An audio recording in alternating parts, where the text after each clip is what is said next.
Zaburi ya 20 mstari wa 7.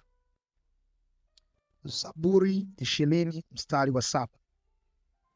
Bado tuko kwenye mwezi wetu wa 8 tunaosema mwezi wa kusaidiwa na Bwana. Mwezi wa kusaidiwa na Bwana aliye Mungu wetu. Kwa hiyo tutaanzia kwenye Zaburi sura ya 20 mstari wa 7. Tasoma pia Zaburi nyingine 2, alafu moja nitakaa muda mrefu.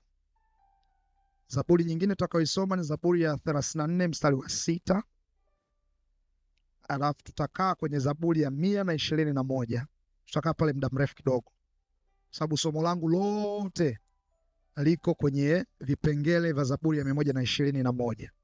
Lakini tutaanza na kusoma maandiko haya kwa sababu kichwa cha ujumbe nimetoa wakati na tafakari, nilipata msukumo kwamba niite kutoka katika hizi Zaburi 2 ambazo nimekutajia hapo mwanzoni.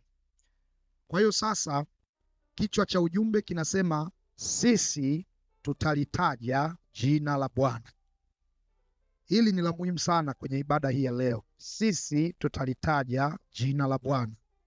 Tutalitaja jina la Bwana. Hiko ndio kichwa cha ujumbe ambacho nilisikia ndani yangu kuita. Wakati mwingine ukiwa darasani kwenye madarasa ya theolojia tunafundishwa namna ya kutengeneza kichwa cha ujumbe, lakini kuna wakati Roho Mtakatifu anakufundisha zaidi namna ya kutengeneza kichwa cha ujumbe.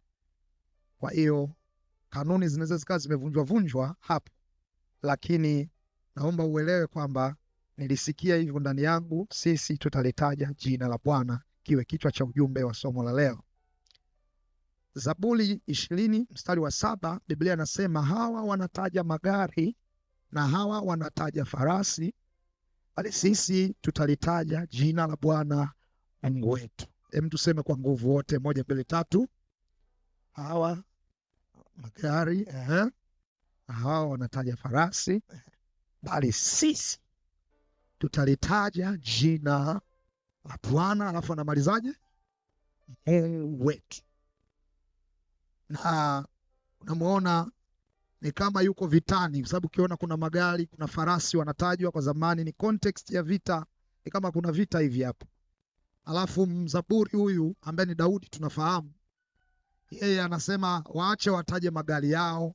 Maana yake hapa anatoa tofauti kati ya makundi mawili, aina mbili za watu, wale wenye kutaja magari na farasi na masiraha manini, alafu na wale wenye kutaja jina la Bwana.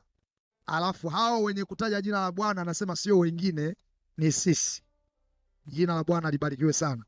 Anasema sisi tutalitaja jina la Bwana, lakini note anasema jina la Bwana, alafu anahusianisha ambaye ni Mungu wetu. Maana kuna mabwana wengi, ila nazungumza habari ya huyu Mungu wetu tunayemwabudu sie. Haleluya. Sasa kwenye Zaburi 34 mstari wa 6 kuna kitu ambacho ni so interesting ambacho Mungu amenionyesha sio muda mrefu sana. Biblia inasema Zaburi ile ya 34, Biblia inasema maskini huyu aliita, Bwana akasikia, akamwokoa na taabu zake zote. Aliyeita ni nani? Masikini. Masikini maana yake muhitaji, mtu mwenye changamoto, mtu mwenye shida, aliita. Biblia inasema Bwana akasikia. Hili andiko pia linakuja kutuhakikishia kwamba kila tuitapo Bwana huwa ana kawaida ya kusikia. Lakini aliposikia hakuishia hapo. Biblia inasema akamwokoa na taabu zake. Huyu alikuwa na taabu, Bwana akamwokoa na taabu zake. Na ukilisoma vizuri lo andiko utaona aliyemwokoa anaitwa nani? Anaitwa tena Bwana. Sasa hili ni la muhimu pia, ni la muhimu sana. Sasa twende kwenye Zaburi 121, tusome hapo kidogo. 121 na mstari 8 tutaisoma taratibu pamoja. lakini somo letu ni sisi tutalitaja jina la Bwana. Sisi tutalitaja jina la Bwana. Zaburi 121 Biblia inasema, nitayainua macho yangu nitazame milima, msaada wangu utatoka wapi? Msaada wangu katika Bwana aliyezifanya mbingu na nchi. Asiuache mguu wako usogezwe, asisinzie akulindaye. Na hata sinzia wala hatalala usingizi, yeye aliye mlinzi wa Israeli. Bwana ndiye mlinzi wako, Bwana ni uvuli wa mkono wako wa kuume. Jua halitakupiga mchana, wala mwezi wakati wa usiku. Mstari wa 7 anasema Bwana atakulinda na mabaya yote, atakulinda nafsi yako. Mstari wa 8 unafanya hitimisho, anasema Bwana atakulinda utokapo na uingiapo. Hii naipenda, namaliza kwa kusema tangu sasa hata milele. Sio sasa na kesho, sio sasa na kesho kutwa, sio sasa na mwezi ujao, sio sasa na mwaka ujao, mwaka kesho kutwa. Hana ukomo, anasema sasa na hata milele. Atakulinda siku zote. Hilo ni hakikisho la ulinzi wa kimungu juu ya maisha yetu. Twende kwenye mstari wa kwanza ambao ndio unatengeneza huku yetu. Nitayainua macho yangu nitazame milima, msaada wangu utatoka wapi? Tunaanzia hapo na ule mstari wake wa pili tutaendelea. Sasa Zaburi ya 121 hatujui aliyeandika ni nani. Sio Daudi, sio wana wa Asafu, wala mtu yeyote anayejulikana. Ukifuatilia utasikia mwimbaji ajulikane, lakini pale mwanzoni, hasa kwenye zile Biblia za King James Version na baadhi ya Biblia, inaeleza kwamba Zaburi ya 121 iko katika fungu la Zaburi kuanzia 120 mpaka 134. Zaburi zimegawanyika nyimbo kwenye mafungu. Ni kama album zimewekwa kwenye mafungu. Sasa kuna album ya ulinzi, kuna album ya maombi, kuna album kadha wa kadha. Lakini hii 120 mpaka 134 ni album inaitwa wimbo wa kwenda juu, accent song kwenye Kiingereza wanasema. Watu waliokuwa waabudu walipokuwa wanaenda kuabudu Yerusalemu, maana Yerusalemu ni mji ambao juu yake kuna hekalu, walienda kuabudu, na walipokuwa wanaenda hekalu lile, mji wa Yerusalemu huko juu. Kwa hiyo wale waabudu walikuwa wanaenda wanapanda juu kwenye mlima. Kwa literally kulikuwa kuna mlima ambao waabudu walikuwa wanauendea. Na sasa mzaburi ambaye anaonekana na yeye alikuwa ni miongoni mwa wale wasafiri ili waende kuabudu, wakipanda kwenda Yerusalemu kwa ibada. Sasa yeye anaangalia ile milima, alafu anasema nitayainua macho yangu nitazame milima. Hii milima ambayo inaenda njia ya kwenda Yerusalemu. Alafu anajiuliza msaada wangu utatoka wapi? Anaikataa milima, anasema msaada wangu utatoka kwa Bwana. Jina la Bwana libarikiwe sana. Sasa hiyo ni ya muhimu sana, maana inamuonyesha huyu mzaburi ni kana kwamba anajikosoa zile fikra alizokuwa nazo hapo mwanzo. Anakosoa jinsi alivyokuwa anafikiri pale mwanzoni. Pengine alikuwa anafikiri msaada uko kwenye milima, pengine alikuwa anafikiri msaada uko kwenye ile miundombinu ya ule mji, lakini anajikosoa, anasema hapana, mimi msaada wangu huu katika Bwana. Alafu anamfafanua, baadaye tutaona jinsi anavyofafanua, na ujumbe wake mkubwa ulikuwa ni ulinzi na msaada wa Bwana katika safari ya maisha, katika safari ya kuabudu, katika safari ya kiroho, katika wokovu. Muhimu wa ulinzi na msaada wa Bwana katikati ya maisha yetu. Sasa kwenye ule mstari wa pili, mzaburi anasema msaada wangu utoka kwa Bwana. Anamtaja tena Bwana, alafu anasema yeye aliyezifanya mbingu na nchi. Sasa utakumbuka juma lililopita tulifafanua kwamba msaada ni kile kitu ambacho anaweza kufanya Bwana peke yake, Mungu peke yake, kile ambacho sisi tumeshindwa kufanya. Tumeenda, tumefika mahala, tumegota, tumefika mwisho, hatujui ni kitu gani tuendelee kufanya tena.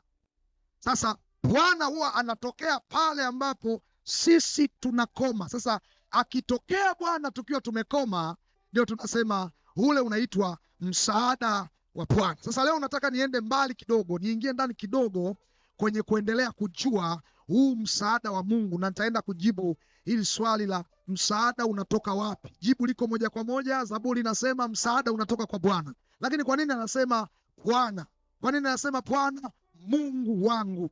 Ni muhimu sana tukaelewa, ili tusije tukawa tuna Bwana ambaye ni msaada wa mzaburi asiye msaada wangu. Maana kuna wakati mwingi tu tuna mahitaji ambayo Biblia imefafanua kwamba jawabu lake ni Mungu, lakini sisi hatu benefit kutoka kwenye hilo jawabu ambalo tuko nalo, tunaishi nalo. Wakati fulani ni matokeo ya uelewa, ni matokeo ya kufahamu. Sasa nitaanzia hapo nyuma kidogo, kwamba mwandishi anaposema nitayainua macho nitazame milima.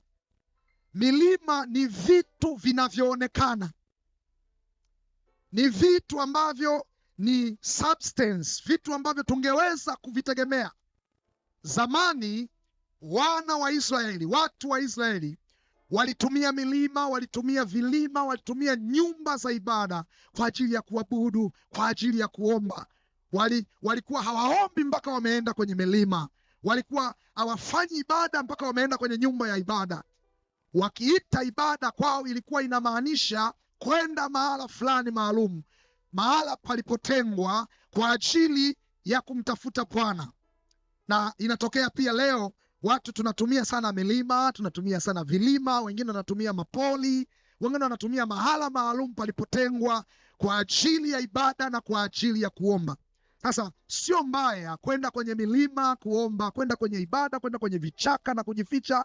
Na waona hapo wazee wa kuzamia kwenye vichaka wananitazama kwa jicho zuri sana. Na watu anatokomea, anatafuta kichaka chake, anatafuta kamlima kake, anasema hapa ndio mahali pangu. Na hata na mimi nimewahi kufundisha sana, kutenga mahala kwa ajili ya kumtafuta Bwana sio jambo baya, ni jambo zuri, ni jambo la kiroho. Lakini tatizo ni pale ambapo tutaanza kuhusianisha msaada wa Bwana na mahala pale tunapotumia kuabudu. Ndio unamkuta mtunga Zaburi anasema nitayainua macho yangu nitazame milima, alafu anajikosoa, msaada wangu utatoka wapi? Msaada wangu utatoka kwa Bwana. Anajipa majibu, sio hii milima ninayoiona, sio hivi vitu ninavyoviona, sio hili jengo zuri nililonalo. Maana kuna mtu mwingine ukimtoa tu nje ya kanisa lao hawezi kuona uwepo wa Bwana tena. Mungu hakukusudia yeye kuwa hivyo, kujiweka mahali hapo. Yaani ukifika mahala hauwezi kuabudu mahala pengine popote mpaka Vela Christian Tabernacle, wewe umegeuka umekuwa mganga kienyeji. Sisi tunaabudu kila mahala, maana Mungu yupo kila mahala. Haleluya! Na sisi ni makuhani, sema haleluya. Kuna watu hawaamini hapa, ngoja nishindilie. Wewe ni kuhani kwa jina la Yesu. Narudia tena, wewe ni kuhani kwa jina la Yesu. Bwana amekuweka kufanya ibada mahala popote utakapokwenda, unaweza kufanya ibada. Umeingia ofisini kwako, alafu kaanza kuona kuna kikao fulani, ukikicheki hivi ina dalili kama kuna dili linapangwa pale la kuiba fedha. Wewe kama kuhani unafanya nini? Unaweza ukachomoka ukasema jamani, samahani kidogo, naingia washroom. Washroom maana yake ni chooni, ni toilet. Ukifika kule chooni, kwani chooni Mungu yupo au hayupo? Ukifika kule chooni unaweza ukasema Baba, ninabatilisha yale mawazo wanayoyaongea pale kwa jina la Yesu. Nafuta, naomba hii agenda ikose nguvu, hii agenda iyeyuke, hii agenda ipotee kwa jina la Yesu, kwa damu ya Yesu. Ukaomba, alafu ukiingia tena katika kile kikao Unashangaa tu mwenyekiti appetite imeisha, anasema jamani, nahisi kama tujadili jambo lingine. Lile jambo limeyeyuka. Ukiichua nafasi yako, una uwezo wa kubadilisha mambo. Usijidharau. Hiki nilichokisema ndivyo Mungu alivyokusudia iwe. Ndio maana ametuita sisi ni makuhani, tunaweza kugeuza mambo katika ulimwengu wa roho. Je, ni jambo gani gumu la kumshinda Bwana? Hakuna. Na Bwana anafanya kazi na watu wake ambao ndio wewe ninayekuona. Nataka nikutie moyo, unaweza kugeuza mambo katika jina la Yesu. Katika ulimwengu wa roho unaweza kugeuza mambo katika jina la Yesu. Mpiga kelele, sema naweza kugeuza mambo kwa jina la Yesu aliye hai. Haleluya! Kwa nini? Kwa sababu wewe ni kuhani. Unaweza kubadilisha mambo. Na hiyo mentality ya kwamba ni lazima nipande mlimani, ni lazima niwe mahala fulani, ni lazima niwe mahala fulani, hiyo lazima tuisawazishe, tuiweke sawasawa.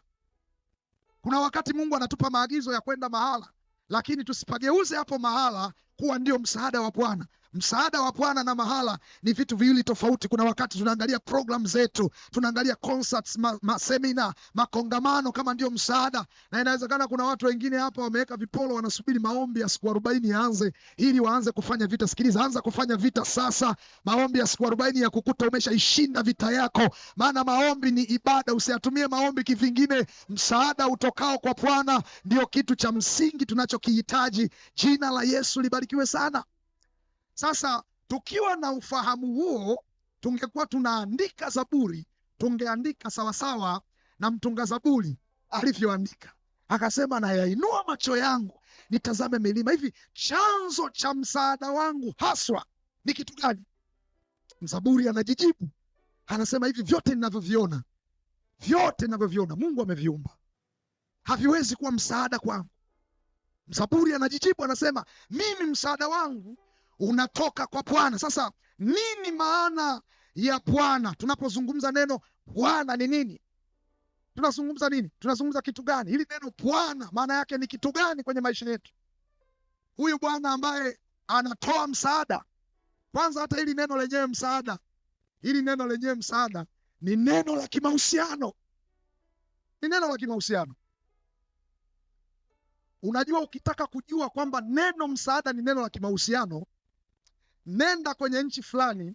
Wewe ni mgeni, umeingia pale kwenye ile nchi, alafu ukapokewa na mwenyeji wako usiyemjua jina lake wala hujawahi kuonana naye.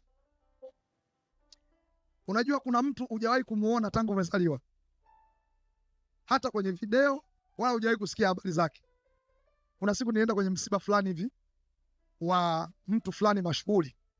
Nilipofika pale nikawa natafuta mtu mmoja ninayemfahamu, yaani walau mmoja. Sikukuta hata mmoja ninayemfahamu.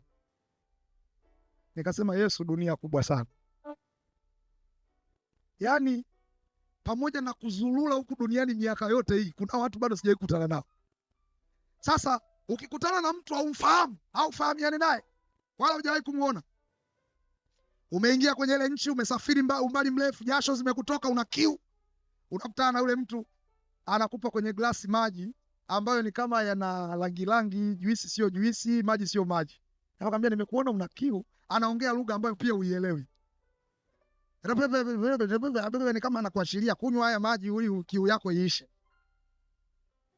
Wangapi wanasema wanaweza wakachukua hayo maji wanywe? Hakuna hata mmoja, mpaka shetani amekataa. Lakini maji yale yale, akija mtu unayefahamiana naye, unielewe, mtu unayefahamiana naye anaongea lugha unayoielewa, anakwambia tu kidogo, yani kabla hata hajaongea unaweza ukajikuta unachukua yale maji unakunywa. Kwa nini? Kwa sababu unamfahamu. Yani mtu unayefahamiana naye, umekutana naye, haumuulizi maswali, unamtrust moja kwa moja, kwa sababu unaamini uko salama kwenye mikono yake. Nataka kuelezea kitu gani? Neno msaada ni neno la kimahusiano. Ukikutana na mtu unayemfahamu ana shida, unapata upako wa kumsaidia, kuliko ukikutana na mtu usiyemfahamu ana shida, unapata wasiwasi, hivi huyu bwana ni nani? Lakini mtu ambaye unafahamiana naye, akiwa na shida, hata kama hajakwambia, unajisikia kuhusika katikati ya shida yake. Sasa mzaburi anasema Bwana ndiye msaada wangu mimi. Neno Bwana maana yake ni kitu gani? Bwana ni neno la kimahusiano. Tunamwita Yesu Bwana na Mwokozi kila wakati. Kwa nini tunasema Bwana na Mwokozi? Neno Bwana linafafanua uhusiano tulionao na yeye. Bwana maana yake tuko chini ya mamlaka yake. Bwana maana yake yeye ana mamlaka juu yetu. Katika ulimwengu wa roho, tunapomuita Yesu Bwana, tunajiweka chini ya uangalizi wake.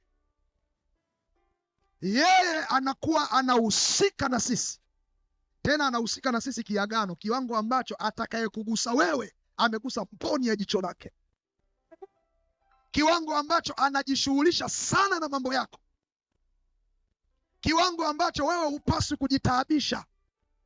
Kila wakati unapojitaabisha kwa ajili ya jambo lolote, Bwana anapata wasiwasi, anasema huyu Bwana ananielewa kweli? Mbona simuelewi huyu? Anahangaika hapo wakati mimi nipo. Kuna kitu tu kidogo ambacho tunahitaji kukifanya ili tuweze kupokea kutoka kwa huyu Bwana, ambacho tunahitaji kukijua leo. Jina la Bwana Yesu libarikiwe sana. Jamani, Bwana Yesu na asifiwe sana. Kwa hiyo tunafanya mambo yote Yesu akiwa Bwana chini ya amri yake, tunafanya chini ya maelekezo yake, tunafanya chini ya mapenzi yake. Sasa Yesu akiwa Bwana, ziko siri kubwa tatu ambazo anazihitaji kutoka kwako. Jambo la kwanza ambalo anahitaji kutoka kwako, yeye akiwa Bwana, anahitaji usiache kumtegemea. Usiache kumtegemea. Mtu yoyote aliye Bwana anahitaji usiache kumtegemea. Kila wakati uonyeshe kwamba unamtegemea. Kila wakati uonyeshe kwamba unamlemea. Kila wakati uonyeshe kwamba mimi bila wewe siwezi. Nitakula nini sasa? Nitavaa nini sasa? Nitatembeaje sasa? Nitaishi vipi sasa? Yesu anataka tumuonyeshe jinsi tunavyomtegemea kwenye maisha yetu. Sasa anapenda sana kuona jinsi tunavyomtegemea. Anataka sana tumuonyeshe jinsi sisi kama wanadamu tulioingia mkataba na yeye, tulioingia kwenye agano na yeye, hatuwezi kuishi bila yeye. Tena yeye mwenyewe amesema, ninyi bila mimi hamwezi kufanya neno lolote. Anataka tumtegemee. Huyu ni Bwana ambaye anajipendekeza. Kujipendekeza maana yake anajitaja katikati ya shida zetu.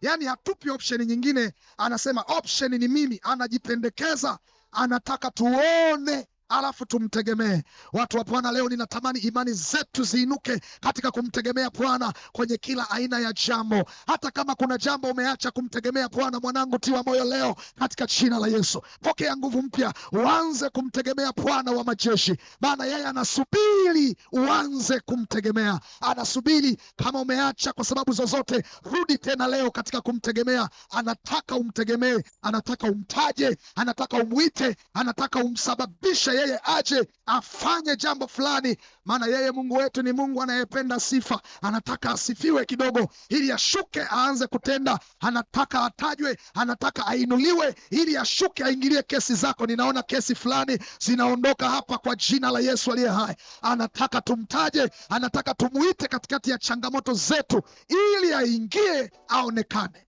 Nataka nikuambie, kumtegemea Mungu, kumtegemea Bwana ni chakula chake. Anataka kula utegemezi wako juu ya maisha yake. Ndio maana kwenye ile Zaburi, Mithali sura ya 3 mstari wa 5 na wa 6 anazungumza kwa ukali sana. Mithali sura ya 3 mstari wa 5 na wa 6, Biblia inasema tumaini Bwana. Kumtumaini maana yake ni kumtrust. Kumtumaini maana yake ni kumtegemea. Anasema kwa moyo wako wote, wala usizitegemee akili zako mwenyewe. Kutegemea akili ndio kutazama milima. Anasema msaada hautoki kwenye milima. Ingawa milima inaweza ikakuwekea kivuli ukajisikia vizuri, lakini msaada hautoki kwenye milima. Anasema mtumaini Bwana kwa moyo wako. Anataja habari za moyo. Anasema usitegemee akili zako, connection zako, mipango yako, mechanism zako. Usitegemee, mtegemee Bwana peke yake. Mstari wa 6 unasemaje? Katika njia zako zote mkiri yeye, naye atayanyosha mapito yako, kwa sababu tu umemkiri katikati ya shida zako. Jina la Bwana libarikiwe sana. Bwana Yesu na asifiwe sana. Hata kama yako magari mengi, mtumishi wa Bwana, usitegemee magari.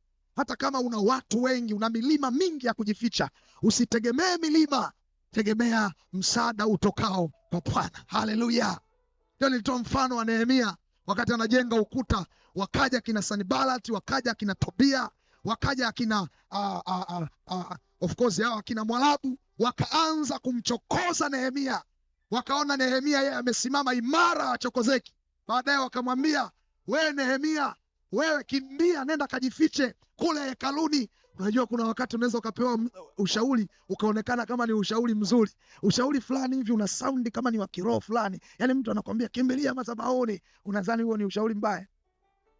Lakini Nehemia anasema, mtu kama mimi nikimbie? Mimi siwezi kukimbia. Eti unaniambia nikimbilie hekaluni? Ukisoma vibaya out of context unaweza ukahisi Nehemia amekorofishana na Bwana, hataki kwenda hekaluni. Sikiliza, kuna watu wengine wanakupa kama ushauri mzuri hivi, lakini wanakuchokoza uache kuitii sauti ya Bwana ya kuzijenga kuta zilizopomoka. Sikiliza nikwambie, Bwana anataka umtegemee yeye katika jina la Yesu aliye hai. Usitegemee mbio zako.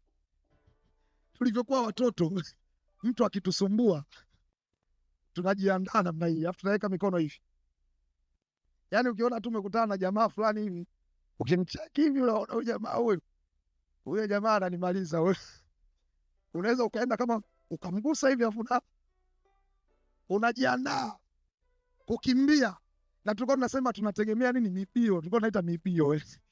Nategemea kutoka nduki. Sikiliza nikwambie, hata kama una uwezo gani, anza kujifunza kumtegemea Bwana. Sio kutegemea vile vitu ulivyo navyo, sio kutegemea mali ulizonazo, sio kutegemea connection ulizonazo, sio kutegemea akili zako, mechanism zako. Jifunze kumwangalia Bwana katikati ya maisha yako, katika safari ya maisha yako. Piga kelele, sema haleluya. Sasa Bwana, hili ni jambo la kwanza analolitaka kutoka kwako. Jambo la pili, Bwana anataka nini? Usiache kumuomba kwa imani. Usiache kumuomba kwa imani. Maombi yanatengeneza mahusiano kati ya Bwana. Unajua kinyume cha Bwana ni mtumwa. Tunapomfuata Yesu kama Bwana, sisi ni watumwa wake. Ingawa kwa neema akatuambia, siwaiti ninyi watumwa, nawaita nyinyi marafiki. Ile ni lugha pia yanataka kutusogeza karibu, kwa sababu ni aina fulani ya utumwa ambao anatushirikisha na mambo yake, hatufichi. Ila hoja ya muhimu ni nini? Ni kwamba kwenye nafasi yetu yeye akiwa Bwana, angetamani tusiache kusemezana naye. Kwa hiyo kila siku mtu aliyemwamini Yesu hawezi kulala bila hajawa na maombi serious ya kuwasiliana na Mungu wake. Na hiyo ndio siri kwa nini tumesema kila nyumba ya mshirika wa Vela kila usiku kuwe kunafanyika ibada. Sio ibada za life centers zile ambazo ni kwa wiki mara moja. Tunaendelea kila siku kufanya ibada nyumbani mwetu. Kwa nini? Kwa sababu tunataka kuendelea kutengeneza, kumaintain mahusiano yetu na Mungu. Maana yake unapofanya hivyo unamlisha Bwana wako chakula. Maombi kila wakati huwa yanatafsiri katika ulimwengu wa roho. Maana yake, Bwana, bila wewe siwezi. That's why I have chosen to call upon your name. Tutakuita jina lako kila siku. Kwa nini? Kwa sababu bila wewe sisi hivi tuko hivi kwa sababu ya wewe. Kwa hiyo hatuwezi kamwe bila wewe. So Yesu anajihusianisha na nyumba yako. Utaanza kuona yale matatizo hayapo tena. Kwa nini? Sio kwa sababu ya uweza wako, ni kwa sababu ya ile nafasi alionayo Mungu juu ya familia yako. Na usifikiri kwamba maombi ni kwa ajili ya watu wenye vipawa maalumu, wenye neema maalumu ambao yani hao ndo haleluya wana maombi. Haya, ukiwaangalia kama moto unafuka hivi. Sikiliza nikwambie, huo ni uzushi huo ni uzushi. Maombi ni kumwelekea Bwana na kumwambia Baba kwa lugha yako hiyo, acha kubadilisha sauti. Wewe mtu wa Bwana, sema ukitaka kuomba, kuna watu wakitaka kuomba na inabidi anajikunja kidogo namna hii. Ndo na sasa mimi mchungaji hivyo siwezi. Hayo sio maombi, hizo ni mbwembwe tu, nini niziite. Nini? Immaturity pia wakati mwingine. Of course, tunapenda na mimi kuna wakati mwingine najikunja na lakini kwani hayo ndo maombi? Hayo sio maombi. Na nyinyi mnaofanya hivyo msiache. Tunawapenda sana tukiwaangalia hivyo. Yes, hapo sasa moto upo. Pia kanisa likikosa watu wa namna hiyo tena inakuwaje sasa? Hakuna watu wa kutembea namna hii. Hilo kanisa gani hilo?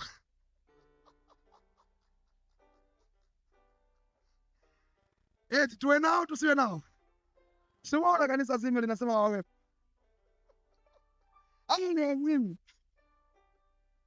Lakini kwani hayo ndio maombi? Hayo ndio maombi? Kama siku tukianza kusema maombi ndio hayo, tumepoteza definition ya maombi. Maombi ni kuwasiliana na Mungu. Hajasema kwa kuwasiliana naye katika namna fulani. Amesema ni kuwasiliana na nani? Hapana. Taratibu nasema, Baba, nimekuja leo. Hata kama jirani yako asikii, sema Yesu, nimekuja. Mimi mtoto wako. Hicho ndicho unachoweza kufanya. Na niliwafundisha juma lililopita, kufanya unachoweza kufanya. Unachoweza kufanya ni nini? Mimi naweza kuwasiliana na Bwana huku napiga miayo. Fanya hivyo hivyo unaweza. Lakini usiache kuwasiliana na Bwana. Eti sina upako wa kuomba. Wewe mtumishi wa Mungu, yaani kuomba unahitaji upako? Kuomba na kwenyewe mpaka upako? Yaani nataka upako wa kuomba. Upako utanikuta humo. Mimi naomba, napiga magoti, nalala, nafanya nini? Halafu sikiliza, maombi ni kitu rahisi. Kwanza Mungu yuko kila mahala. Unahitaji kupiga kelele ili asikie? Yuko kila mahala, alafu amejaa mwingi ndani yetu. Sasa mkimpokea anaingia ndani yetu na sisi ndani yake. Ni mchanganyiko wa ajabu kuliko sukari na maji. Ile tunayoita chai ni zaidi.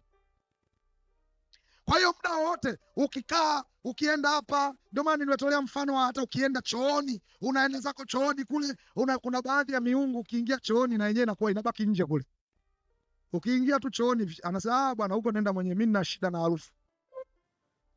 Lakini sio Mungu wetu. Mungu wetu yuko kila mahala. Daudi anaelezea, anasema hata nikifanya kuzimu kitanda changu, huko nako yupo. Jamani, Mungu wetu yupo kila mahala. Nasema Mungu wetu yupo kila mahala. Nasema tena Mungu wetu yupo kila mahala. Alafu yupo tena, yupo kila mahala. Napiga kelele nasema Mungu wetu yupo. Haleluya. Watu hapana, Mungu wetu yupo. Haleluya. Mungu wetu yupo. Haleluya. Wanaonielewa waseme amina. Mungu wetu yupo tena kwa jina la Yesu aliye hai. Wanaosema Mungu wetu hayupo ni waongo. Yupo. Sasa anataka usiache kumuomba. Mwambie mwenzako usiache kuomba. Hivyo hivyo unavyoomba usiache kuomba. Ni kupeleka mahitaji yetu katika maombi. Ni kupeleka mawasiliano yetu na Bwana. Wasiliana na Mungu wako. Tena tunafanya hivyo kwa imani. Maana Biblia inasema mtu yeyote amwendeaye Mungu lazima aamini kwamba yeye yupo na kwamba hutoa thawabu kwa wao wamwendeao. Lazima uamini kwamba ananisikia. Lazima uamini kwamba ananielewa. Usidhani hakuelewi, anakuelewa. Ukiwa mtakatifu, umejihisi ni mtakatifu sana, nenda kaombe. Ukiwa mchafu, unahisi wewe ni mdhambi sana, pia nenda kaombe. Mungu anataka maombi ya watu wote kila wakati. Anataka tumtafute Bwana. Piga kelele, sema haleluya. Sema tena haleluya. Naomba uniwekee Waebrania sura ya 4 mstari wa 16. Waebrania sura ya 4 mstari wa 16. Waebrania sura ya 4 mstari wa 16. Tutaangalia hapo. Biblia inasema basi na tukikaribie kiti cha neema kwa ujasiri. Tuseme kwa nguvu wote, 1, 2, 3. Basi kiti cha neema. Kwa nini? Ili tupewe rehema na kupata neema ya kufanyaje? Ya kutusaidia wakati wa nini jamani? Wakati wa mahitaji. Tukikaribie. Tena anasema kwa ujasiri, tusiutupe ujasiri wetu. eti kwa sababu kuna vitu havijakaa sawa unaanza kuona sasa nikienda kwa Bwana itakuwaje. Wewe nenda kwenye kiti cha rehema hata ukiwa hauamini. Kuna mtu mmoja alikuwa haamini, akamwambia Bwana, akamwambia Bwana Yesu, nisaidie kutokuamini kwangu. Unajua ni afadhali uende kwa Bwana umwambie Yesu, mimi naona siamini, si hata sielewi, basi hem nisaidie hata katika kutokuamini kwangu. Jamani, hiyo sio injili? Injili. Mwingine akaenda kwa Yesu, akamdhania Yesu hataki, akamwambia Bwana, wewe najua unaweza, ila ukitaka wewe ukitaka mimi napona. Sasa hivi Yesu akasema nataka takasika, nataka takasika, nataka takasika, nataka sineni kwa lugha, anasema nataka takasika kwa jina la Yesu Kristo. Na hichi ndicho kinachotokea kila wakati tunapoamua kwenda kwa Bwana. Yakobo 1 mstari wa 5 na wa 6. Biblia inasemaje hapo? Yakobo 1 mstari wa 5 na wa 6. Biblia inasemaje hapo? Yakobo 1 sura 5, mstari wa 5 na wa 6. Anasema lakini mtu wa kwenu akipungukiwa na hekima na aombe dua kwa Mungu awapae wote kwa ukamilifu, wala akemei, naye atapewa. 6. Ila na aombe kwa nini jamani? Kwa imani, bila nini? Shaka yoyote. Maana mwenye shaka ni kama wimbi la bahari linalochukuliwa na upepo na kupeperushwa huku na huko. Kwa hiyo condition moja tu inawekwa katika maombi, ni kwamba uamini. Kuamini maana yake uwe na uhakika kwamba unaposema Mungu anasikia, kwa sababu yuko hapo, yuko karibu na wewe. Kama wewe unasikia na yeye anasikia, uamini tu kwamba amesikia na usiwe na mashaka. Yaani ukisema ukiamini amesikia, usiwe na mashaka, nitakuonyesha huko mbele. Usiwe na mashaka, narudia tena, usiwe na mashaka, usiwe na wasiwasi. Ukisema amesikia na ukisema imekuwa, usiwe na mashaka mama, usiwe na mashaka, usiwe na wasiwasi. Ukitamka tu namna hii, labda usitamke, lakini ukitamka ujue imekuwa,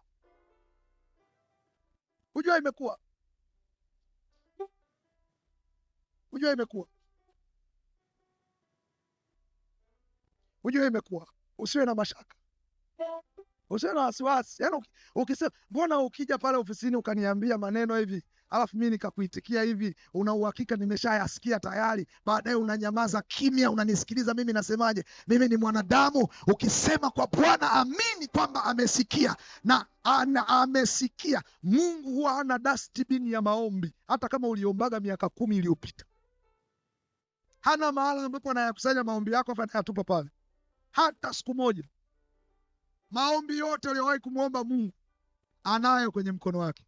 Mengine ameshayajibu, lakini kuna mkuu wa anga fulani pale amekamata majibu yako. Unahitaji tu kupata revelation ya kuyanyakua yale maombi yako. Kuna watu wengi tu maombi yao yako hapo, majibu yao yako hapo, bado anamuomba tena Mungu. Mungu anasema mbona nishafanya tayari. Kwa hiyo unahitaji tu kuna kitu fulani hivi. Alafu hilo zoezi alilifanyaga Danieli kuna wakati fulani, si ndio? Alafu hawajaeleza tu, lakini nahisi na Elia naye aliwahi kupatwa na shida kama hiyo. Maana Elia alisema hivi, naomba mvua isinyeshe kwa miaka 3.5 isipokuwa kwa neno langu. Miaka ile ilipoisha, Elia akasema sasa wakati wa kuomba umefika. Akaenda Karmeli, akaanza kufanya maombi. Ngoma ikamgomea siku ya kwanza, siku ya pili, siku ya 3, siku ya 4, siku ya 5, mpaka siku ngapi? Mpaka siku ya 7. Mwanaume anaomba. Yeye aliyesema mvua isinyeshe, yeye mwenyewe anapambana mvua inyeshe. Inawezekana kulikuwa kuna vitu fulani vinazuia pale, lakini hakuacha. Ndio maana tunapofundishaga maombi, kina chake huwa tunasema usiache. Aombaye achoki, akichoka amefanyaje? Amepata. Ndio ile mzee alitufundisha juzi hapa, alisema push. Nimesahau maneno yake. Push is nini? Pray until something happens. Push. Endelea kuomba na kuomba. Sasa hapa nakazia kuomba kama moja kati ya vitu vinavyomlisha Bwana. Maana ili awe Bwana lazima aombwe. Ndio maana anasema hamna, kwa sababu amfanyaje? Hamuombi. Simple. Na hata mkiomba mnaomba vibaya. Kwa anatufundisha tu jamani, tujue tu namna nzuri ya kuomba ili tuwe navyo. Na hajasema vitu vinyonge au vikubwa. Yeye amesema tu hatuna nini hicho tunachokihitaji. Hatuna kwa sababu hatujaomba, na wakati mwingine tunajitahidi kuomba lakini tunaomba vibaya. Kwa hiyo nika ufunuo tu fulani, ka knowledge ambacho Mungu anaweza akakaachilia ndani yetu ili tuweze kutembea vizuri. Lakini Bwana anakula kitu kinaitwa maombi. Anataka tuombe. Natamani mtu mmoja ashike moto kila wakati awe anaomba. Unaenda shuleni unaomba, unaambia Baba, niko kwenye haka kasafari ka dakika 3 dakika 5, niko hapa Baba, hata kama hakuna anayesikia, lakini nawaza, naongea na wewe Mungu wangu, maana uko kila mahala. Ninatembea mahali hapa, watu wanakusalimia, alafu unashtuka ni kama vile ulikuwa hujawasikia hivi, alafu baadaye ulikuwa unamsalimia sana, Mungu akubariki bwana, asante, samahani nilikuwa sijasikia. Baadaye unaendelea na maisha yako. Raba yada Baba, nasema na wewe unatumia zile dakika 5 kuomba, kwa sababu kuomba ni advantage, ni chakula unamlisha Mungu wetu. Watu wa Bwana, moja kati ya nidhamu mimi nilijifunza kwanza kabisa ni kuomba, kwa sababu ilikuwa inanisumbua sana. Yeye nimeokoka lakini kuomba sijui. Hakuna kongwa zito kama hilo. Yaani umeokoka lakini kuomba hujui, mtumishi wa Bwana, utapata shida. Sasa mimi nikamwambia Mungu, nifundishe kuomba, na natamani nijue kuomba. Kwa hiyo ama kwa kuigilizia ama kwa kufanyaje, yani nijue kuomba. Kuomba ndio kitu cha msingi. Yani wewe hauna kwa sababu hauombi. Usitafute mchawi. Hakuna mtu aliyekuloga. Wewe hujalogwa. Watu wanaologwa hawafungani kama hivi. Yani unaabudu vela hapo umelogwa. Wewe hujalogwa. Hujalogwa. Ila huombi. Na mimi kwa kuwa ni mtumishi ninayesema ukweli, nakwambia ukweli bila kuficha kama Magufuli, msema kweli ni mpenzi wa Mungu. Wewe uombi, wewe ndio shida yako hiyo. Wewe ni kavivu kwa kuomba. Hapo siombi msamaha, maana anasema ukweli. Siku ukianza kuomba utapokea msaada kutoka kwa Bwana. Kumbuka tuko kwenye mwezi wa kusaidiwa na Bwana. Na mimi nataka niwafundishe kanuni za kweli. Lazima tuombe, haleluya. Lazima tuombe, haleluya, ili tupokee msaada kutoka kwa Bwana. Hatuwezi kuepuka kuomba. Hatuwezi.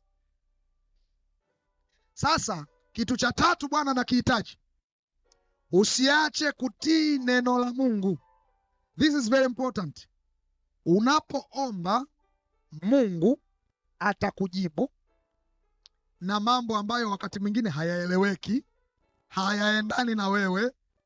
Unajibiwa kitu ambacho ni kama vile kielekeani na kile ulichokuwa unakisubiria wewe. Yani unaona ni huko ni different kabisa. Huyu sasa ananiambia nini? Ni vitu visivyoeleweka, lakini utahitaji kuvitekeleza, kwa sababu Bwana ili awe Bwana anahitaji mtu wa kumtii. Anahitaji utii. Yani hakunaga Bwana kama uwezi kutii, hayupo. Ndio maana Mungu akamwambia mwanamke amtii mume wake, kwa sababu mume wake ni bwana wake. Na sumu kubwa ya ndoa ni pale mwanamke atakapoa. Hii sasa niseme na ya ndoa, wale vijana wafunike masikio. Yaani siri ya kubwa katika jina la Yesu, siri kubwa kabisa ni pale ambapo katika jina la Yesu simalizi. Utii. Utii. Ili awe Bwana lazima umtii. Hata kama ni kadogodogo, ila ni kabwana, wewe unatakiwa ukatii.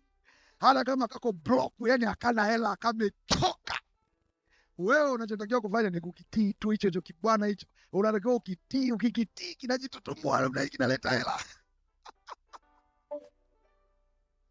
Kwa hiyo Bwana anakula utii wetu.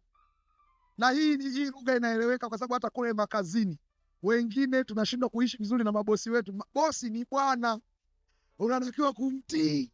Yani unamtii kama msanii fulani hivi. Ukiweza kutoka rohoni sawa, lakini ukishindwa kuwa hata msanii, lakini yule bosi anataka utii, utapandishwa cheo kesho kutwa tu, kwa sababu umemtii nani? Bosi wako. Unakwambia njoo saa 2, unafika saa 2.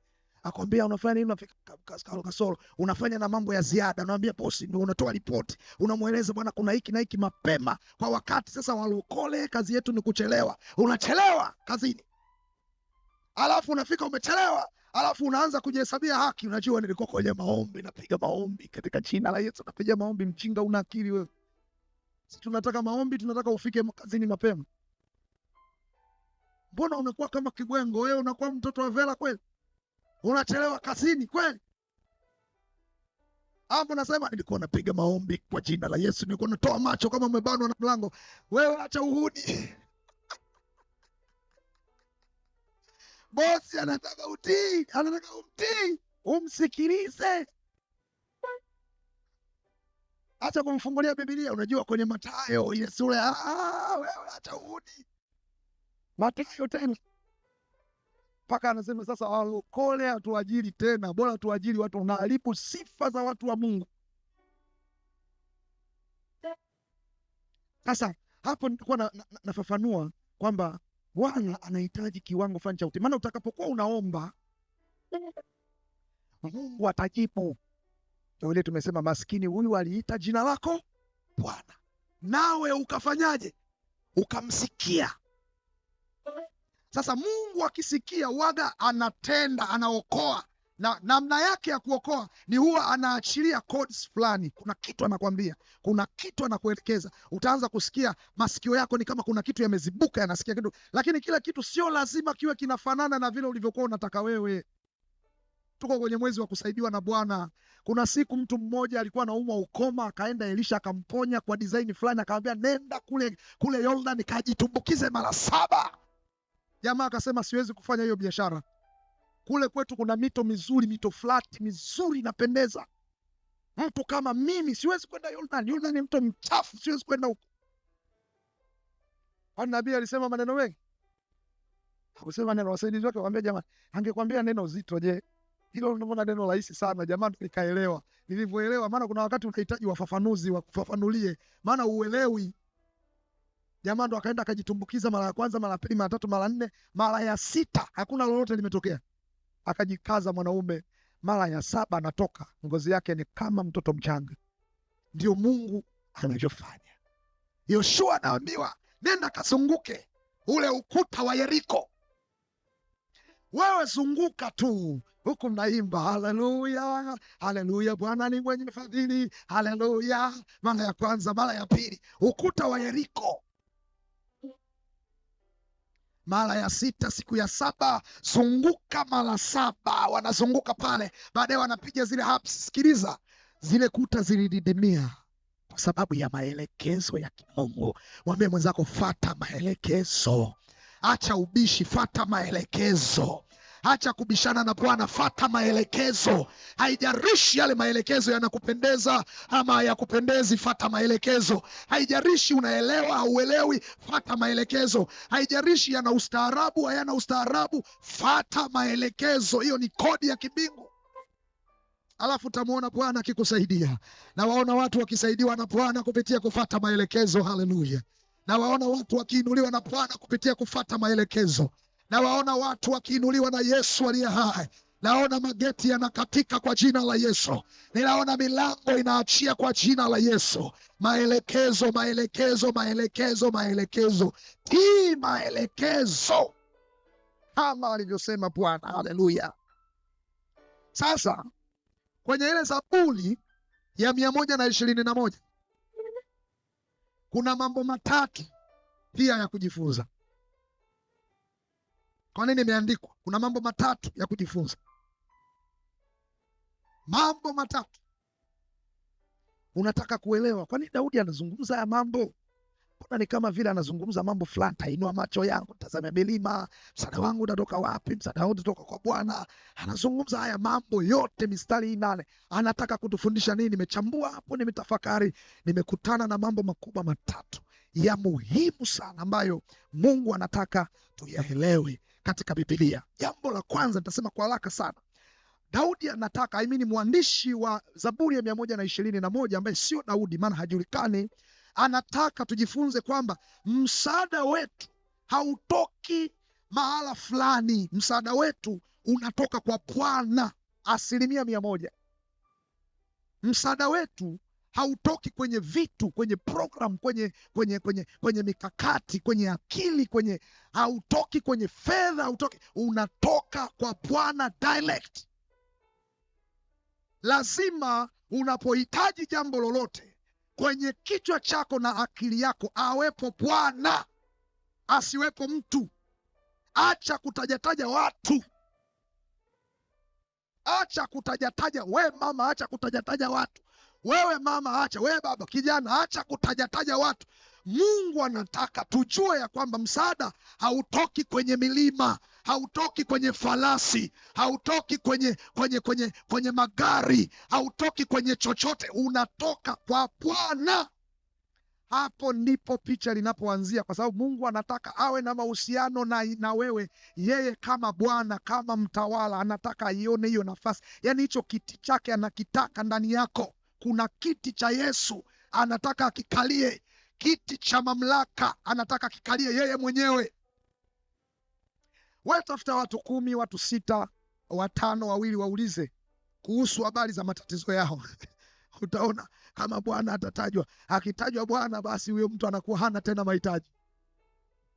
Lakini the fact kwamba tuna mahitaji ni mambo mawili: ama Bwana hayupo, ama umeendelea kumtegemea. Maana wakati fulani mapito na mahitaji Mungu anayatumia kwa ajili ya kazi yake fulani, na hiyo kazi ni utii. Anataka kutufundisha utii, kwa sababu huwezi kumtii Mungu bila mapito. Kumtii Mungu, kujifunza kumtii Mungu wakati fulani kunaweza kukaja kutokana na utashi, au kuna wakati fulani kumtii Mungu kunaweza kukaja kutokana na mapito ulionayo. Kumtii ndio kumtegemea. Kuna mtu fulani, tangaza maombi uwezavyo, hawezi kufunga, hataki, yani hamuelewani. Tangaza, sema kuna Baba atashuka, moto utashuka kutoka mbinguni kwenye maombi haya siku 3. Nataka nikwambie kuna watu Baba atawavusha, hata ufanyeje hawakuelewi.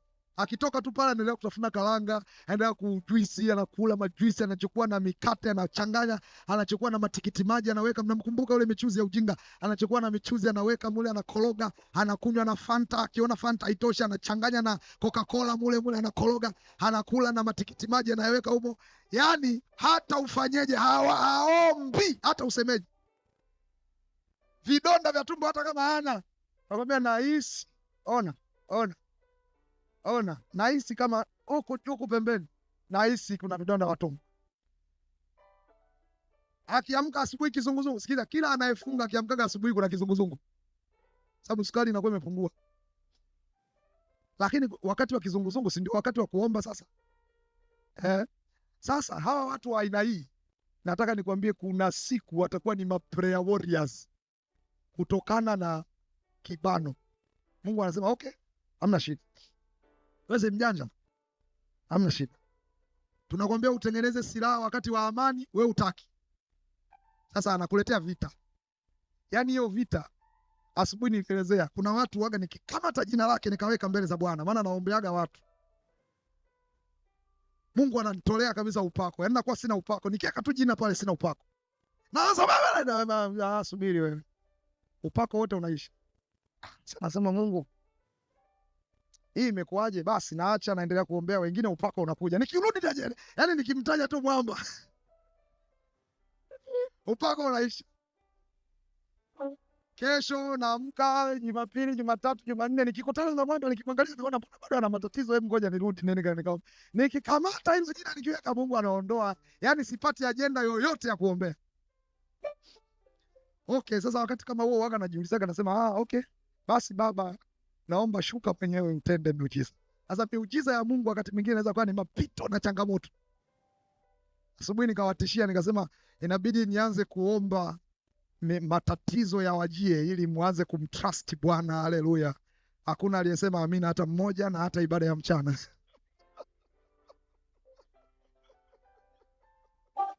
Maana watu hawataki matatizo. Lakini kuna wakati ili Mungu atufundishe kumtegemea. Maana kumtegemea ni chakula chake, ili awe Bwana kwetu lazima tumtegemee. Sasa tujifunze kumtegemea kwa hiari. Na kuna wakati una kila kitu lakini unajitaabisha. Unasema chakula ninacho lakini sili. Unasema nina uwezo wa kwenda kurelax lakini sasa hivi naenda kwenye chumba cha maombi kwa ajili ya kumtafuta Bwana. Maana nimeamua kumuonyesha Mungu kwamba nakutegemea. Lile tendo linamfanya Mungu akuone wewe tofauti. Utaanza kuona Mungu sasa anaanza kukuzingatia. Anaanza kuheshimu mambo yako. Maana Mungu huwa anatoa kile unachompa. Ukimpa kiburi na yeye anakuwa na kiburi. Ukimpa upendo anasema nawapenda wale wanipendao. Ukimtafuta kwa bidii na yeye anajionyesha kwako. Ukimkimbia na yeye anakukimbia. Mungu huwa anatoa equal response. Kile ambacho tunatoa na yeye anatoa. Na hii ni kanuni ya asili hata kwenye ulimwengu wa roho. Mambo yako hivyo hivyo. Kwa kadiri unavyokaza ndio Mungu anazidi kuachia na kulegeza kwenye upande wako. Kwa hiyo usisubiri mpaka matatizo yaje. Sasa nataka ufahamu, Mzaburi anatufundisha msaada hautoki mahala pengine popote, sio kwenye program, sio kwenye chochote, lakini msaada unatoka kwa Bwana. Jambo la pili, Mzaburi anatufundisha Bwana ndiye mmoja tu. Mungu ni mmoja, Bwana ni mmoja. Na anamtambulisha ule mstari wa pili. Anasema msaada wangu katika Bwana. Bwana ni neno vague sana. Anasema yeye aliyezifanya mbingu na nchi. Yaani anayemzungumzia ni huyu aliyezifanya mbingu na nchi. Huyu aliyeumba kila kitu. Ameumba mbingu na nchi. Unajua mbingu na nchi ndio vitu vikubwa vilivyoumbwa na Mungu kuliko chochote. Hakuna kitu kikubwa zaidi ya mbingu na nchi. Maana vyote viko ndani ya mbingu na nchi. Unajua ukisema mbingu ndio unazungumza universe. Unazungumza ulimwengu wote. Maana mbingu ni infinity, huwezi kuimaliza. Alafu kwenye mbingu huko kuna mambo ya kutosha. Alafu na nchi ni hii ardhi tulionayo. Mungu amefanya hivyo vikubwa. Anasema huyu Bwana ambaye msaada wangu utatoka kwake ni aina ya Bwana ambaye amezifanya mbingu na nchi. Yaani Mzaburi anataka umtambue Mungu kama Mungu aliyezifanya mbingu na nchi. Amefanya mbingu na nchi. Amefanya haya madude makubwa. Kila unachokiona kule mbinguni amekifanya yeye. Kila unachokiona huku kwenye nchi amekifanya. Maajabu yote Mungu ameyafanya. Fedha na dhahabu, kila kitu kiko katika mbingu na nchi. Amefanya mbingu na nchi.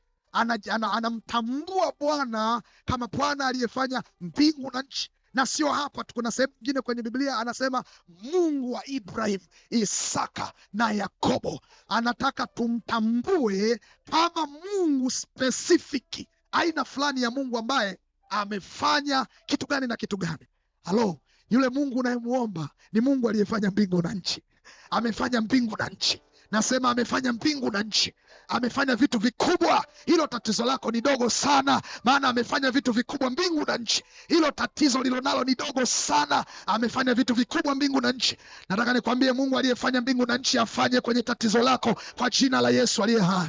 Afanye kwenye shida yako kwa jina la Yesu aliye hai. Kama ameweza mbingu na nchi, anaweza kukujengea nyumba nzuri na kubwa kwa jina la Yesu. Kuna watu wamefikiri kujenga nyumba kubwa, halafu wamewaza kwa akili zao na uwezo wao wakaishia mahala. Sikiliza, Mungu anaweza akakupa hicho unachotaka kukijenga kwa utukufu wa Bwana. Anaweza kukupa. Nasema tena anaweza kukupa. Nasema tena anaweza kukupa. Nasema anaweza kukupa. Ninaona akikupa sasa kwa imani. Ninaona akiachilia katika jina la Yesu aliye hai. Namuona akiachilia katika jina la Yesu aliye hai. Jina la Bwana libarikiwe sana. Kwa hiyo huyu Bwana wetu ni aina ya Bwana ambaye ameziumba mbingu na nchi. Mzaburi alitaka tujue Mungu ndiye aliyeumba mbingu na nchi. Alitaka tumtambue hivyo. So hata unapoenda kuomba, uombe katika sura ya Mungu aliyeumba mbingu na nchi. Usiombe katika sura nyingine. Usiombe katika sura nyingine. Uwezo wa Mungu haulinganishwi. Sasa kuitengeneza hiyo mentality unapoingia kwenye chumba cha maombi. Yaani uingie alafu unambeba huyu Mungu na ukubwa wake. Unaposema Jehova kwenye chumba cha maombi, kwa sauti yoyote utakayokuwa nayo, kule moyoni mwako kuwe kunafanya referring, kuwe kunafanya reference ya aina fulani ya Mungu. Yaani uwe unamjua unayemuita. sijui naongea kitu gani hapa na sijui naongea na nani, lakini uwe unajua unayemuita. Unapotaja lile jina lake kwa habari ya shida ulizonazo, matatizo ulionayo, uwe unataja ukiwa unajua ni aina gani ya Mungu unayemtaja. Na leo nataka nikwambie, uwe unataja Mungu aliyeumba mbingu na nchi katika jina la Yesu Kristo. Unataja Mungu aliyeumba mbingu na nchi, aliyetengeneza kila unachokiona leo kabla ya chochote akijawa. Yeye ndiye aliyetamka iwe na ikawa. Sasa anataka unapoenda kuomba uwe unataja aina hiyo ya Mungu. Anataka uelewe ya kwamba yeye ndiye aliyeziumba mbingu na nchi. Na kama ameumba mbingu na nchi, ni kitu gani, ni jambo gani gumu ambalo linamshinda? Hakuna jambo la kumshinda Bwana. Halipo. Nasema halipo, wala halijawahi kuwepo. Kama kuna mtu alikutambia jambo fulani, Mungu ana uwezo wa kulitenda na kuzidi katika jina la Bwana aliye hai. Maana hakuna cha kumshinda Bwana tuliye naye. Sasa jambo la tatu ambalo ni la muhimu, jambo la tatu ambalo ni la muhimu sana, analomaliza tena, anachukua mistari sita yote, analichukua jambo hilo kuanzia ule mstari wa tatu. Anasema asiuache mguu wako usogezwe. Kwenye Biblia ya Kiingereza anataja neno asiyeuacha mguu wako uteleze. Kumbuka muktadha wetu ni hili kundi la waabuduo wanaelekea Yerusalemu. Usisahau, Yerusalemu ni mji uliowekwa juu ya milima. Kule kuna mahala pa ibada, na watu waliamini kwamba wakienda kule wakifanya maombi msaada utashuka. Ila huyu mwabudu mmoja anatafakari, anasema hivi, msaada wangu unatoka wapi? Unatoka kwenye hii milima? Msaada wangu unatoka kwa Bwana. Sasa huyo Bwana nimesha kwambia ni mtu ambaye sisi tuna mahusiano naye. Mwabudu ana mahusiano naye, na mahusiano yenyewe ni yapi? Ni kwamba yeye ni mtawala wa kila kitu. Amempa nafasi ya kutawala maisha yake. Kwa hiyo maisha ya huyu mwabudu sio yake tena, yanatawaliwa na Bwana. Kwa hiyo hajisumbui tena huyu mtu, maana Bwana ni mlinzi wake. Sasa tumesha tafakari mambo ya kujifunza. Tumesema jambo la kwanza, Bwana, msaada wa Bwana hautoki kwenye program, unatoka kwa Bwana. Lakini mbili, tumesema ni mmoja tu aina gani aliyeziumba mbingu na nchi. Tatu, Bwana ndiye hakikisho la ulinzi. Kwenye haya maandiko kuanzia mstari wa 3 mpaka mstari wa 8 anazungumza kitu kimoja tu. Anaanza kwa kusema asiuache mguu wako usogezwe. Anasema mguu wangu hautateleza, sitaanguka. Anasema asisinzie akulindaye. Kazi yake hasinzii, anafanya kazi ya kukulinda. Kwenye Biblia ya Kiingereza hili neno asisinzie akulindaye, anazungumza neno he will watch over you. Alafu anasema he will not slumber. Anazungumza kwamba hata lala, yeye atakuwa anafanya kazi ya kukuangalia. Anakutazama namna hii, anakuangalia hivi kila wakati, anakuangalia namna hii. Maana yake yeye anakuwa watchman. Unajua walinzi watu tunawaita watchman. Kwa hiyo yeye anakuangalia namna hii. Sasa hilo neno linarudia sana, ndio maana nimeelekea mkazo. Yeye ni mlinzi, anatoa hakikisho la ulinzi. Unapopita kwenye mateso, shida, dhiki, mahangaiko, mateso, akiwa Bwana anatoa hakikisho la ulinzi kwenye maisha yako. Anasema asiuache mguu wako usogezwe, asisinzie akulindaye. Mstari wa 4, naam, hata sinzia, mara ya pili, wala hata lala usingizi, yeye aliye mlinzi wa Israeli. Namba 4. Namba 5, Bwana ndiye mlinzi wako. Anarudia, Bwana ni uvuli wa mkono wako wa kuume, ni shadow. Anasemaje mstari wa 6? Jua halitakupiga. Kwa nini? Kwa sababu yeye ni uvuli wakati wa mchana, wala mwezi wakati wa usiku. Mstari wa 7 anasema Bwana atakulinda na mabaya yote, atakulinda nafsi yako. 8 anamaliza anasema Bwana atakulinda utokapo na uingiako. Alafu anasema tangu sasa na hata milele. Watu wa Bwana, Mungu anatoa hakikisho la ulinzi juu ya maisha yetu. Ni nani huyo ambaye usiku kiingia, anaingia wasiwasi, anaingia mashaka, anamuomba Bwana lakini haamini kwamba Mungu atamlinda? Mungu anataka uache kutegemea chochote, uanze kumtegemea yeye kama Bwana. Kwa nini? Kwa sababu amehakikisha ulinzi juu ya maisha yako. Anasema hata acha mguu wako usogezwe. Anasema asisinzie akulinde uvuli wa mkono wa kuume. Yeye anakuwekea kivuli. Jua likikuchoma halitakupiga mchana, wala usiku ule mwezi hautakusumbua. Anasema mlinzi wa nafsi yako atakulinda na mabaya. Mlinzi anasema utokapo na uingiako utalindwa. Alafu analinda na ulinzi wake ni ulinzi wa hata milele. Watu wa Bwana tunao ulinzi, tuna hakikisho la kulindwa na huyu Bwana. Mwezi huu tumesema ni mwezi wa kusaidiwa na Bwana. Huyu Mungu anayetusaidia ni Mungu ambaye ni mlinzi, ni Mungu ambaye anatuangalia, ni Mungu ambaye anatuangalia. Unapotembea wakati fulani ya uelewi kwamba hii safari yangu nitafika au sitafika, lakini leo nataka nikuambie tutafika, kwa sababu Bwana ni mlinzi wetu, katika jina la Yesu aliye hai. Ondoa mashaka ya kila aina, hautakufa utaishi, upate kuyasimulia matendo makuu ya Bwana.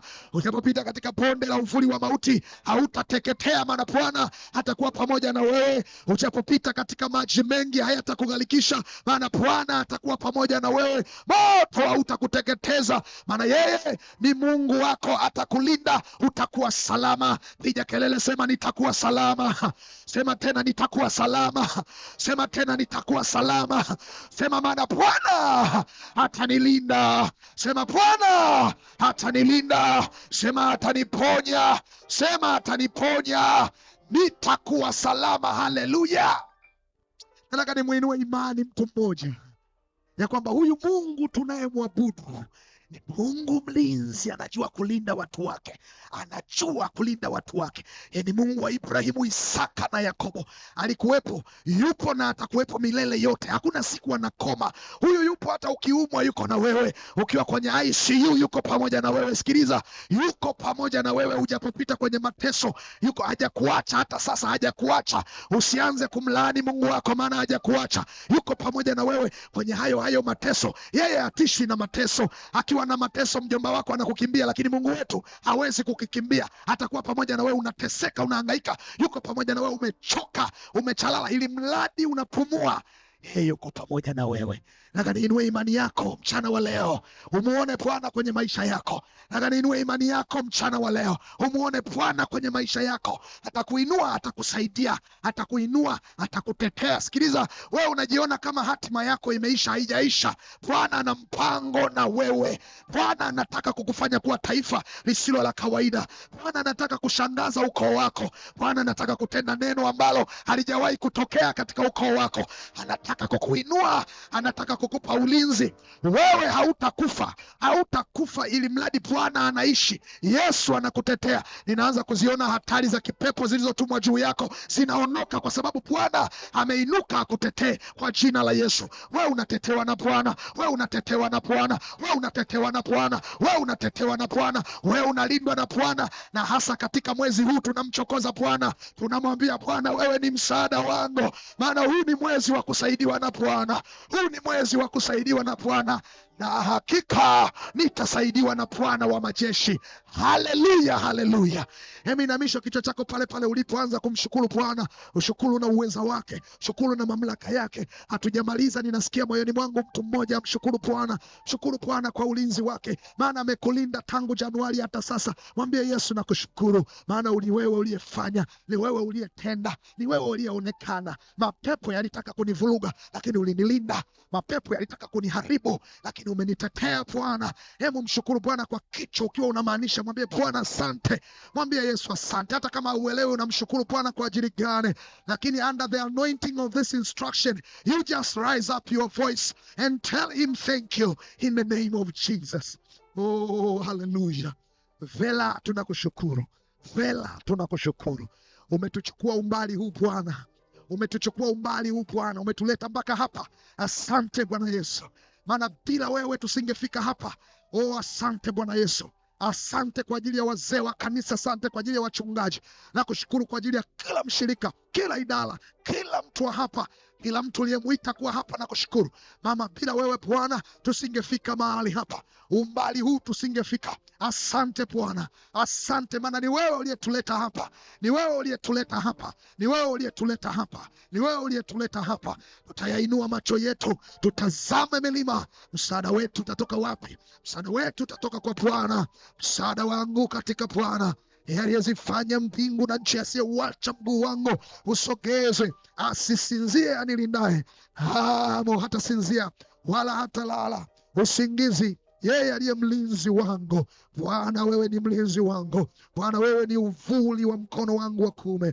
Jua halitanipiga mchana, wala mwezi wakati wa usiku. Bwana, utanilinda na mabaya, utanilinda nafsi yangu. E Bwana, nakushukuru Baba, maana utanilinda nitokapo na niingiako. Oh Baba, nakushukuru kwa sababu tangu sasa na hata milele nitalindwa na wewe. In the name of Jesus, in the name of Jesus, in the name of Jesus.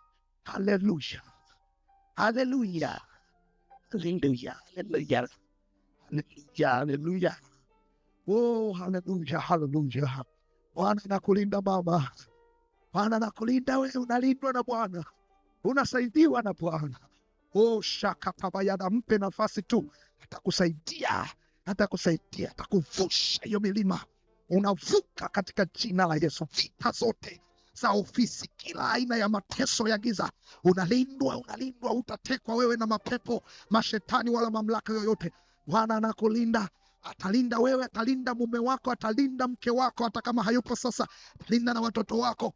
Wewe utakuwa salama, alafu Mungu anakulinda, alafu Mungu anakutetea kwa jina la Yesu aliye hai. Sasa tunapoenda kumaliza, yako mambo makubwa mawili. Nifanye nini sasa? Nifanye nini sasa? Nifanye nini sasa ili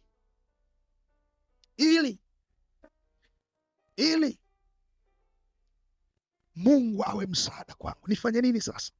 Nifanye nini? Ni kitu gani napasa kufanya? Ni nini napaswa kufanya? Jambo la kwanza la muhimu sana, jambo la kwanza la muhimu sana, lazima umjue Mungu unayemtumaini. Lazima umjue Mungu unayemtumaini. Jina lake nani? Anaishi wapi? Anaweza nini na nini? Anapenda nini? Anataka nini? Lazima umjue Mungu. Mungu huwa tunamjua kwa mambo makubwa mawili. Moja, kupitia neno lake, kulisoma neno la Bwana. Hivyo hivyo kidogo kidogo unakuwa unajua, unaelewa kidogo kidogo. Hasa Zaburi ina mambo mengi sana ya kumjulisha Mungu ni nani, kwa sababu imeandikwa na mtu aliyejua matendo ya Mungu kwenye maisha yake. Wewe unasoma Zaburi, unamjua Mungu vizuri, unamjua. Kwa hiyo kupitia neno lake. Lakini namba mbili, kupitia vitendo. Mungu tunamjua kupitia vitendo. Tuna experience vile vitendo vyake. Huu ni ujuzi wa kimungu. Zaburi 34 mstari wa 8, Biblia inasema 34 mstari wa 8, Zaburi inasema, onjeni muone ya kuwa Bwana yu mwema. Ni mpaka tumeonja ndio tunaweza kujua ya kuwa Bwana ni mwema. Alafu anasema heri mtu yule aliyemtumaini, heri mtu yule aliyemtumaini. Onjeni muone ya kuwa Bwana. Kwa tunamjua Bwana. Ni nini ambacho tunatakiwa kufanya? Tunatakiwa kumjua. Wasiotia bidii sana katika kumjua Mungu. Fanya bidii sana katika kumjua Mungu, na usimruhusu mtu yoyote akuzuie bidii yako katika kumjua Mungu kibinafsi. Fungua Biblia, soma, pita kwenye makongamano, kwenye semina kwa lengo la kutaka kumjua Mungu. Uliza maswali, hudhuria vipindi vya wanafunzi na maandiko. Hapa kanisani watu hawaji kwenye vipindi vya maandiko na wanafunzi. Njoo kwenye vipindi, uliza maswali, tuyafanye madarasa yetu kuwa na revival. Tuonekane kuwa ni watu wenye kiu ya kumjua Mungu. Tunawahi mapema. Wakikuuliza unaenda wapi, mimi naenda kwenye madarasa ya wanafunzi kwa sababu nataka kujifunza neno la Bwana. Jipe muda, hakikisha unatenga nafasi. Naongea kama nabii wa Bwana katika jina la Yesu. Unatenga nafasi ya kujifunza. Unatoka kazini kwako unasema naenda kujifunza neno la Bwana. Unaonyesha una kiu ya kumjua Bwana, maana hili ni jambo la muhimu. Ili upokee msaada lazima ujifunze. Maana tumesema somo letu ni kumuita Bwana. Utamuitaje Bwana usiyemjua? Ndio maana anasema lazima ujifunze kumjua, umjue Mungu ili uweze kumuita kwenye maisha yako. Jambo la pili, Tafuta mahusiano ya kina na huyo Mungu uliyemjua. Kujua ni jambo moja, lakini kutafuta mahusiano ni jambo lingine la ziada. Kujua ni intellect, ni mambo ya cognitive ability. Unajua tu kwenye kichwa, unafahamu, ni content, una content, unajua. Lakini Mungu anataka mbele ya kujua, anataka mahusiano. Tuwe na mahusiano naye. Mahusiano mazuri yanaleta msaada mkubwa kutoka kwa Bwana. Kwa kadiri unavyohusiana na Bwana, kuna wakati fulani ukiwa tu katika kuwaza, ameshasikia. Ukiwa kwenye kutamka, amekwisha kutenda. Yanakuwa ya kwako. Kwa nini? Kwa sababu anakuita rafiki, anakuita ndugu wa karibu, mnafahamiana, mnaelewana. Ukianza tu kutembea, anajua ya kwamba mwanangu amekuja, na kuna wakati fulani masikio yako yatasikia hatua za Mungu. Pa pa pa. Alikuwa anasikia Adamu katika bustani ya Edeni, alikuwa anaujua mwendo wa Bwana. Bwana akiwa anakuja, Adamu alikuwa anajua hapa Mungu anakuja. Mungu anataka ifike mahala mtu akiwa anasema neno la Bwana, lakini Mungu amemtuma, roho yako hiyo inasema hili ni neno la Bwana. Uwe unajua, na kujua ndiko kuna kutaka kukupa wewe kuto kudharau, kulibeba lile neno kama neno la Bwana, kwa sababu unamfahamu Bwana Mungu wako. Mungu anataka ili upokee msaada vizuri. Anapenda sana tuwe na mahusiano naye, tena ni mahusiano ya kina. Huyu mtu ana Bwana anasema, nitayainua macho yangu nitazame milima. Alafu anaangalia nyuma ya milima, anasema msaada wangu hautoki kwenye ile milima, msaada wangu unatoka kwa mbele kule, maana kule mbele yuko Bwana. Na Mungu anatamani sana umjue akitenda, ujue kwamba hapa aliyetenda ni Bwana, sio mtu mwingine. Hata kama watu wametumiwa, lakini wewe unajua yuko Bwana ambaye ametenda nyuma ya jambo hili. So Mungu anataka sana sana kile ambacho unafikiri kinakusaidia kiwe ni Bwana na kiwe kitu kingine, sio milima, sio chochote. Bwana anataka utambue kila anachofanya kwenye maisha yako. Huwezi kutambua kama haujajua na kama haujawa na mahusiano na Mungu. Mungu anatamani sana, na hili ni jambo la msingi. Sasa ninasikia moyoni mwangu hapa nikupe kitu kimoja cha muhimu, very very important, very very important. Unajua kwenye maandiko kuna watu ambao ni mifano ya watu waliokuwa wakiliitia jina la Bwana. Ninamwona Seti kwenye kile kitabu cha Mwanzo sura ya 4 mstari wa 26. Baada ya uharibifu pale, Biblia inasema Adamu akamjua mkewe, alafu akapata mtoto. Biblia inasema huyu mtoto alikuwa anaitwa Seti. Huyu Seti alizaa mwana, alafu akamuita jina lake nani? Enoshi. Biblia inasemaje hapo? Hapo ndipo watu walipoanza kuliitia jina la nani? La Bwana. Yaani kuna wakati fulani watu walianza kuliitia jina la Bwana Enoshi.